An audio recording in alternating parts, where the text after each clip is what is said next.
A minha história com a Odisseia vem de muito tempo, desde a infância. Eu acredito, inclusive, que tenha sido o meu primeiro contato com a mitologia grega, mas não por conta da leitura do livro, claro. Meu pai adorava filmes de aventura, esses grandes épicos, e eu, desde muito novo, assistia com ele. E foi através de um desses filmes, Ulisses, que eu conheci essa história.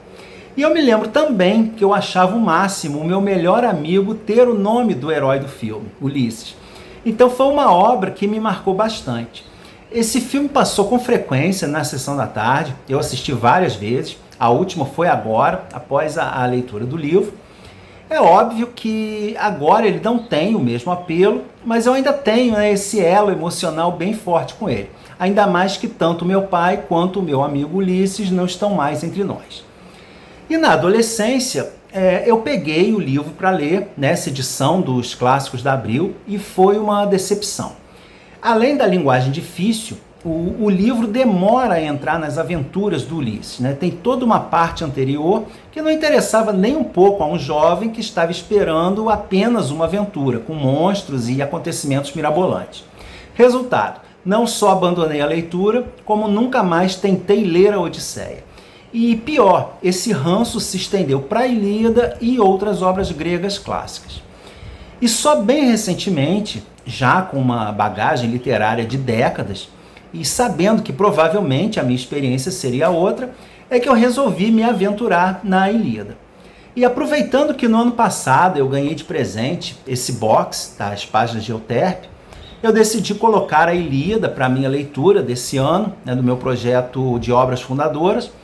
E como a Patrícia do canal Because I Read também selecionou a Ilíada para ler, nós combinamos de ler juntos, outras pessoas se juntaram a nós e acabou se tornando uma leitura conjunta do canal dela. E a obra agradou tanto que nós resolvemos emendar com a leitura da Odisseia, né? E aqui estão as minhas impressões sobre essa obra. Na caixa de descrição eu deixo os links para os vídeos da Patrícia e também do vídeo da Ilíada e dos outros vídeos do projeto Obras Fundadoras.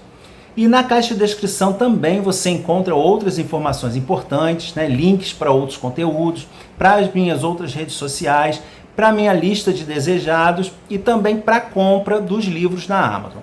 Fazendo a compra de qualquer produto, desde que você acesse o site usando um desses links e esteja com o carrinho vazio, a minha comissão vai integralmente para uma instituição de assistência social. Essa sua ajuda é muito importante e não onera em nada o valor da sua compra. Então eu conto com o auxílio de vocês, tá certo? E vamos à Odisseia. A Odisseia é um poema épico e, juntamente com a Ilíada, é uma das primeiras obras escritas do mundo ocidental, né? E ambas fazem parte dos livros fundamentais da Grécia Antiga, que influenciaram e continuam influenciando a cultura ocidental e já entraram para o nosso imaginário coletivo, às vezes de forma tão sutil que nós nem nos damos conta, né? Por exemplo, o próprio título do livro hoje é sinônimo de uma viagem complicada, cheia de imprevistos. E muito embora essas duas obras sejam creditadas ao mesmo autor, o Homero, quase sempre citadas e lidas em conjunto, são obras independentes e que não necessariamente precisam ser lidas na sequência, embora estejam sim interligadas. Inclusive, é aqui na Odisseia que nós vamos saber o desfecho da Guerra de Troia, com a história do cavalo, o destino de alguns de seus heróis, né, através das conversas dos personagens. Mas o foco desse livro é no Ulisses, ou Odisseus, né, de onde vem o nome do livro. Aliás, aqui tem um ponto que eu acho interessante e para o qual eu ainda não achei explicação. Por que é que o nome do personagem no latim mudou para Ulisses e o nome do livro permaneceu o mesmo? Não virou, sei lá, Ulisseia, né? Se alguém souber a resposta, por favor me conta, que eu sou bem curioso a esse respeito. E sendo um poema épico, a Odisseia narra, né, feitos de heróis, de povos, com o objetivo de empolgar e incentivar os ouvintes, né? E por isso eram poemas que não eram compostos para serem lidos, e sim declamados, né, transmitidos adiante de forma oral. E isso foi feito durante muito tempo, até que o Homero, ou alguém que chegou até nós com esse nome, né, porque não se sabe se ele existiu realmente, colocasse o texto de forma escrita. E por conta dessa transmissão oral por várias gerações, a Odisseia não apresenta um texto 100% coeso. Ele é estruturado em 24 cantos, que podem ser divididos em 3 partes distintas, né? E há estudiosos que acham que cada uma dessas partes seria um poema diferente, que em certa altura foram unidos no mesmo texto, e isso então explicaria, né, as muitas falhas e discrepâncias da história. Quando o livro começa, a Guerra de Troia já acabou há 10 anos, todo mundo já voltou para casa, menos o Ulisses, que é um dos principais heróis da guerra. E como ninguém tem notícias dele, muitos acreditam que ele morreu durante a viagem de retorno. O Ulisses é rei de Ítaca, uma pequena ilha grega, e logicamente a posse desse reino faz crescer o olho de outros reis de toda a Grécia, né, que se dirigem para lá e passam a cortejar a esposa do Ulisses, a Penélope. Mas cortejar não seria o termo ideal, porque o que eles fazem na verdade é se estabelecer no palácio, comendo, bebendo, se divertindo às custas do erário real e insistindo para que a Penélope escolha um deles para marido. A propósito, eu acho que todo mundo já conhece essa história, né? Então vocês me desculpem, mas eu não vou me preocupar com spoilers. E a Penélope faz de tudo para enrolar esses pretendentes, mas depois de tantos anos fica difícil encontrar desculpas, né? A última foi que ela escolheria um novo marido depois de terminar de tecer uma mortalha para o sogro. Só que ela tecia a mortalha de dia e desfazia o trabalho de noite, e assim nunca terminava. Mas os pretendentes descobrem a artimanha e ela não vê outra saída a não ser ceder e escolher um deles. E numa última tentativa, o Telêmaco, filho do casal, ainda um jovem, revoltado com a situação, mas sem condições de enfrentar os pretendentes, resolve correr mundo atrás de notícias do pai, né, instigado pela deusa Atena. Como eu falei, o livro é dividido em 3 partes bastante distintas, e essa busca do Telêmaco é retratada nos primeiros 4 cantos. Inclusive, essa primeira parte é conhecida como Telemaquia. E a partir do canto 5 até o canto 12, nós temos a segunda parte, que é a viagem de regresso do Ulisses, propriamente dita, e as muitas aventuras pelas quais ele passou, que são contadas ao rei Alcino, numa ilha onde ele vai parar como náufrago. Essa é a parte mais conhecida, mais interessante, mais fantasiosa do livro, porque nesse trajeto o Ulisses e seus amigos enfrentarão diversos perigos, como o Ciclope e Polifemo, sobreviverão ao fatídico canto das sereias, enfrentarão monstros marinhos e cairão na lábia da feiticeira Circe. Tudo isso por conta da ira do Poseidon, o deus dos mares, a quem o herói desrespeitou. O Poseidon ficou furioso e, com autorização dos Zeus, coloca diversos empecilhos à viagem de retorno, até que Atena, que protege o herói, resolve intervir e auxiliar seu protegido. Então essa viagem do Ulisses, cheia de perigos e monstros, me lembrou demais as aventuras do Simbá, das Mil e Uma Noites. Eu vou deixar aqui nos cards o link para o meu vídeo sobre essas aventuras, para quem quiser saber mais. E o Ulisses é o herói principal do livro, claro, mas ele é um herói um tanto diferente. Ele é muito esperto, tanto que na Ilíada é quase sempre mencionado como Ulisses de mil ardis, e sempre tenta resolver as situações mais com artimanhas, com raciocínio lógico e conversa, do que partindo para a violência. Ele não é bonzinho ou virtuoso, né? Muito pelo contrário. Tem situações aqui em que ele e a sua tripulação agem como piratas, mas também é bastante humano, né? Chora de saudade da sua família, mas também não hesita em ceder a um rabo de saia, mesmo que com boas intenções, né? Como uma passagem específica em que ele tem que fazer isso para salvar a vida dos seus companheiros. Mas a gente não pode esquecer que essas suas aventuras são narradas por ele mesmo. E como ele não é exatamente um exemplo de sinceridade, né, já que em vários momentos ele inventa mentiras bastante convincentes, também se contradiz em vários momentos, a gente fica sem saber se isso tudo não seria também invenção dele. Afinal de contas, não tem nenhuma outra testemunha para confirmar, já que nesse ponto ele já perdeu todos os seus companheiros. E o rei Alcino finalmente concorda em ajudá-lo e manda um navio levá-lo até Ítaca. Mas com isso desafia a ira do Poseidon e vai pagar um preço bem caro. E por falar nisso, a interferência dos deuses aqui na Odisseia é muito importante, já que são os desejos e ações deles que motivam quase todos os acontecimentos. Ulisses passa por isso tudo por pura vontade dos deuses, né? Mesmo assim, eu achei essa participação divina bem mais contida do que na Ilíada. Aqui ela é quase que restrita apenas ao Poseidon, ao Hermes, ou Mercúrio, né, o mensageiro dos deuses, que tem uma participação pequena, mas importante, e a Atena, que em várias ocasiões aparece disfarçada ou em sonho para ajudar tanto Ulisses quanto o Telêmaco. Já o Zeus, o rei dos deuses, ele aparece aqui como um mediador, né, que tenta apaziguar os ânimos e contentar todos os lados. E o restante do livro, a terceira e maior parte, é dedicada ao retorno do Ulisses à sua terra, onde chega disfarçado e prepara o terreno para a sua vitória contra os pretendentes à mão da Penélope. E a Penélope também é uma personagem bem interessante, bastante ardilosa, né, dadas as possibilidades das mulheres na época. Com a ausência do marido, ela até tem alguma autoridade, mas não pode continuar governando sem marido, e tem duas alternativas: ou volta para a casa do pai e deixa a ilha à mercê de quem tomar o reino à força, ou escolhe um novo marido. E mesmo sabendo disso, ela tenta ao máximo resistir a esse destino, né, dentro das suas poucas possibilidades. Ela é quase um Ulisses de saia.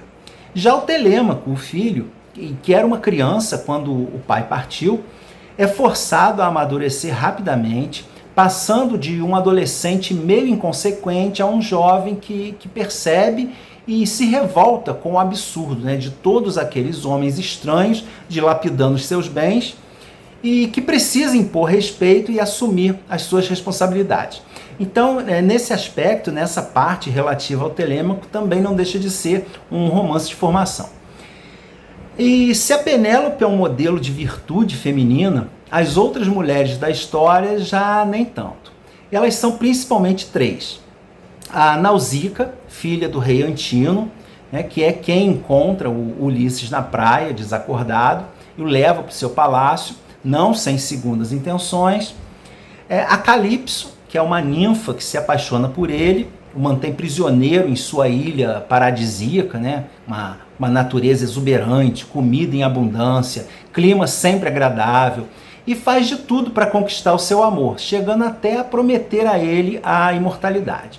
Esse trecho, inclusive, serviu de inspiração para o conto A Perfeição, do Eça de Queiroz. E, por fim, nós temos a Circe, que é uma feiticeira que usará encantos e poções mágicas para tentar obrigar Ulisses e seus companheiros a ficarem em sua ilha, mas é quem, no fim das contas, acaba ajudando Ulisses a retomar o caminho de casa.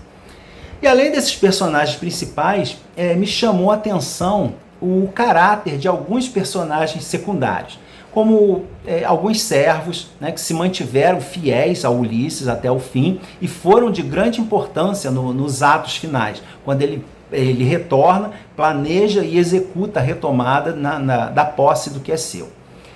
E diferentemente da Ilíada, né, que se passa quase inteiramente no campo de batalha, com cenas bastante violentas, a Odisseia já é bem mais tranquila no seu desenrolar e variada nos acontecimentos.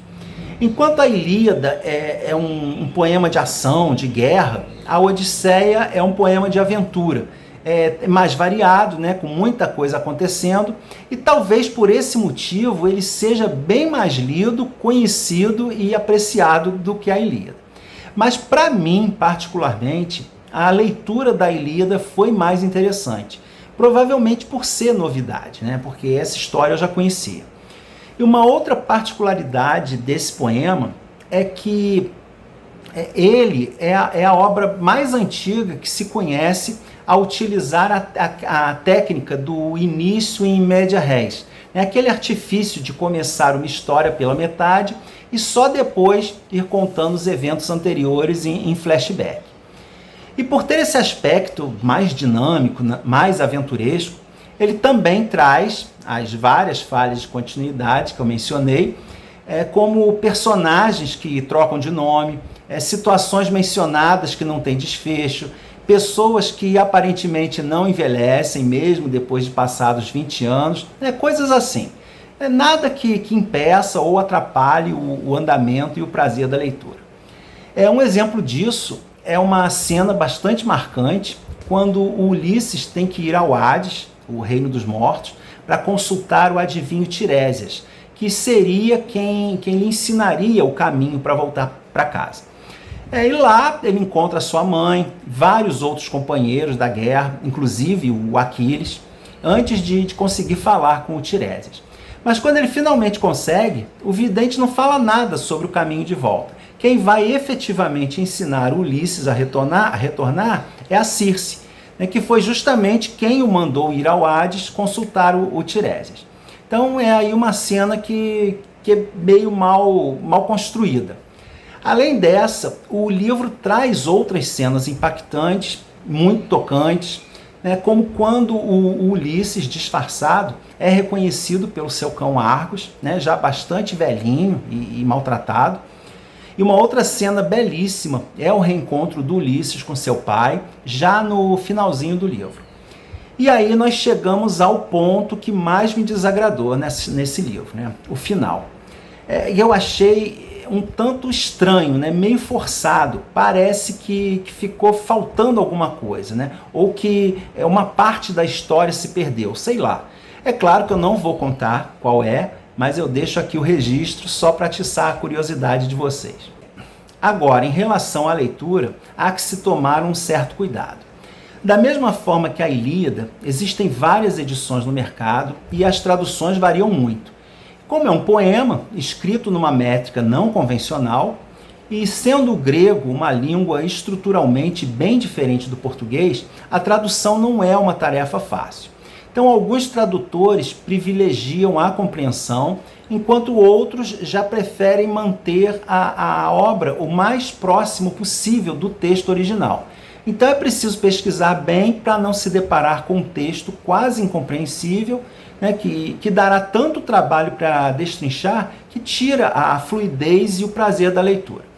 Eu acho que é consenso que a edição mais adequada para uma primeira leitura é essa que eu li, da Companhia das Letras, pelo selo Penguin, com a premiada tradução do Frederico Lourenço. Além da tradução bem tranquila, que se lê sem dificuldade, essa edição ainda traz muito material de apoio e vários textos interessantes. Agora, para quem deseja um aprofundamento maior nos detalhes da obra, mas também não quer uma edição acadêmica, eu sugiro essa edição comentada também da Companhia das Letras. A tradução é praticamente a mesma dessa edição aqui. O Frederico apenas alterou uma ou outra palavra com um sentido mais preciso. E o diferencial dessa edição é a quantidade absurda de comentários e notas, quase sobre todos os versos. E são notas bastante detalhadas e explicativas, tanto sobre a forma da narrativa, sobre usos e costumes da época, divergências de estudiosos da obra sobre alguns pontos, e muita coisa sobre a estrutura dos versos. É quase uma edição de estudo muito boa mesmo. E o único porém é que, pelo menos na edição digital, todas as notas e comentários estão no final do livro e não acompanhando o texto. Não sei se na edição física também é assim, mas como eu li em e-book, não tive nenhum problema. Eu fui lendo aqui na edição física e acompanhando as notas no Kindle. Um outro ponto é que, embora não seja essencial, é recomendável um conhecimento prévio, por mínimo que seja, sobre os deuses gregos, ou então uma consulta rápida na internet ou em alguma obra sobre mitologia. No meu caso, como é de praxe, em qualquer leitura que eu faço que tenha a ver com o assunto, eu consultei essa minha enciclopédia, principalmente para ter uma experiência mais visual. Deixa eu ver se eu consigo mostrar aqui para vocês.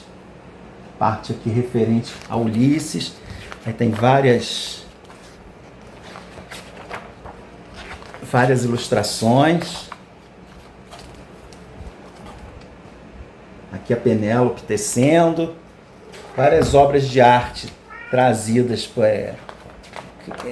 inspiradas, né? Tanto antigas quanto recentes, inspiradas pela mitologia. Aqui a Circe, né? Então, eu usei principalmente essa obra como uma referência, né? Para ter uma referência mais visual, por conta dessas ilustrações e pinturas. E para quem gosta de livros correlatos, né, aqui vão duas indicações. A duologia Meu Nome é Ninguém, do italiano Valerio Massimo Manfredi, que é a história do Ulisses romanceada. O primeiro volume é O Juramento, que conta a sua vida desde a infância até o final da Guerra de Troia. E o volume 2, O Regresso, é o que traz os eventos da Odisseia, mas ele segue adiante até a morte do Ulisses. Há alguns anos, o autor dessa duologia teve uma série bem elogiada sobre Alexandre o Grande. Então eu acho que vale a pena dar uma conferida, né? Ainda mais que esses livros estão bem baratinhos na Amazon, também disponíveis no Kindle Unlimited, né? Pelo menos no momento em que eu estou gravando esse vídeo. E uma outra leitura que há algum tempo causou um certo burburinho é Circe, de Madeline Miller.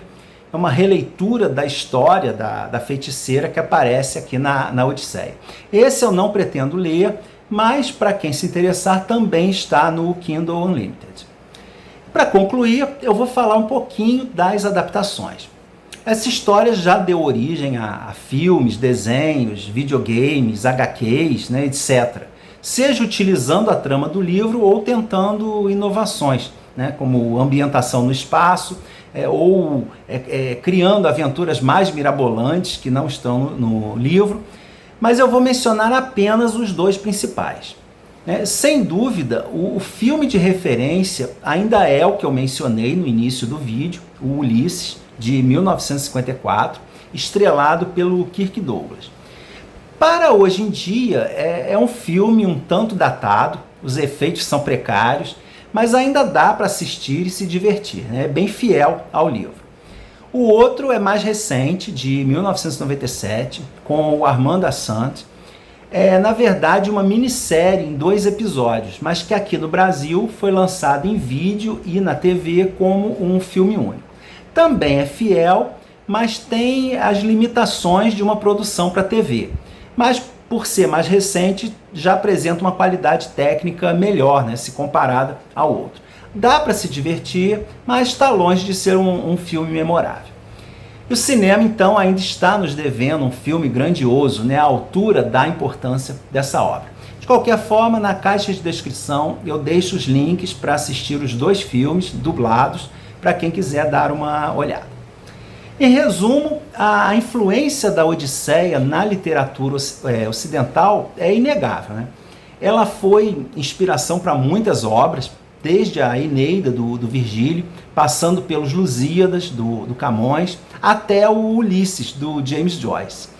Então é um livro que estimula, né, a imaginação, que faz a gente torcer pelo herói, mesmo ele não sendo tão boa pessoa assim. E não tem como não admirar a sua bravura, sua persistência, né, sua capacidade de superação e não se comover com as suas desventuras. Além disso, a Odisseia tem um enorme valor também como documento histórico, já que ela descreve hábitos e modos de vida da Grécia Antiga, como as regras rígidas de hospitalidade, que no caso dos pretendentes que se estabelecem no palácio de Ulisses, comendo, bebendo, se divertindo, causa estranheza para a gente, mas era um fato perfeitamente normal na época. Enfim, é um livro essencial na bagagem cultural de qualquer leitor que se preze. E eu vou terminando o vídeo por aqui. Eu espero que eu tenha conseguido trazer algo de novo e interessante sobre esse livro, porque existem dezenas de vídeos sobre a Odisseia aqui no YouTube, né, muito mais completos. Como eu sempre digo, eu não sou estudioso, nem tenho formação nenhuma. Eu trago apenas a minha opinião de leitor comum. Quero agradecer mais uma vez a companhia do pessoal que participou da leitura coletiva. Espero que vocês tenham gostado do vídeo. E agora eu aguardo a curtida e os comentários de vocês. Deixem aqui embaixo a sua opinião sobre o livro, sobre o vídeo, ou até mesmo um simples emoji, porque isso já ajuda a fazer com que o algoritmo do YouTube divulgue melhor o vídeo, tá? Muito obrigado por assistir e a gente se vê no próximo vídeo.